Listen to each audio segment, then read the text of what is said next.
Europe సమాజంలో కీలకమైనటువంటి పాత్ర స్విట్జర్లాండ్ది కూడా.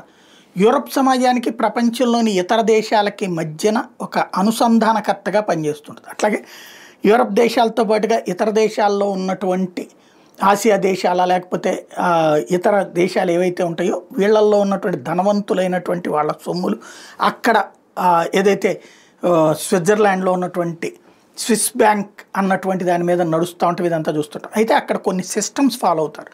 క్రమశిక్షణ ముఖ్యం. ప్రాబ్లమ్స్ని యాక్సెప్ట్ చేయరు, వేగంగా పరుగులు పెట్టించే పనులు చేస్తుంటారు.